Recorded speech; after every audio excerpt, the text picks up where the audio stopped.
मौलवी अब्दुर्रहीम बच्चमी रहमतुल्लाह अलैह असांजे इन कच्छ मुल्क में जेका वहदानियत वारी जोत जलाए धणीदर नमायो उन जी कोशिश सां हज़ारे माण्हू तौहीद वारी वहदानियत वारी वाई क़बूल करे पंहिंजे पाण खे हिदायत वारी वाट मथे हलणु पंहिंजो बुनियादी फ़र्ज़ सम्झो।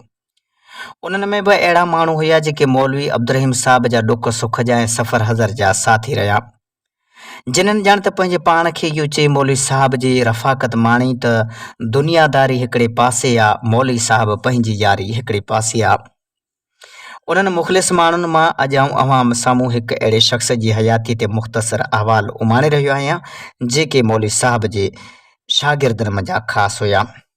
जीअं उहे आहिनि केसर समूह साहब, जंहिंखे केसर मीराणी जे नाले सां ॼातो सुञातो वञे थो।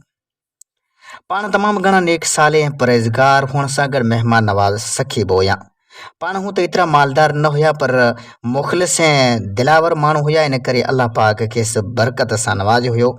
नेक माण्हुनि ऐं ख़ासि करे आलमनि सगुरनि सां घणी मोहबत कंदा हुया। मौलवी अब्दुल्ला साहब जॾहिं बि ईंदा हुआ त केसर मीराणी जे उताक ते तरसंदा हुया। हूअं बि संदसि ॻोठ हिकु पसमानदा इलाइक़े में हुअण करे राहगीर ऐं माल चारींदड़ मारूअड़नि लाइ संदसि ओताक सदाई खुलियल रहंदी हुई। सफ़ेद रंग जी पग घोड़ ऐं खमीस पाइण वारो इहो मौलवी साहब जो मोहबती माण्हू केसर मीराणी ॾिसण में बि बुज़ुर्ग नज़र ईंदो हुयो, पर न जोबन उहे ॾींहणा न सावण उहे मींहुं, न जोबन उहे ॾींहणा न सावण उहे मींहुं, सारा सारा ॾींहं जुड़ न लहे जीअता।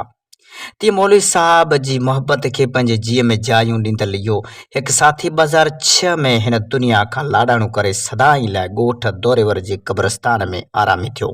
रब्बुल आलमीन खां दुआ आहे त अल्लाह रब्बुल आलमीन खेसि जन्नतुल फिरदौस नसीब फरमाए।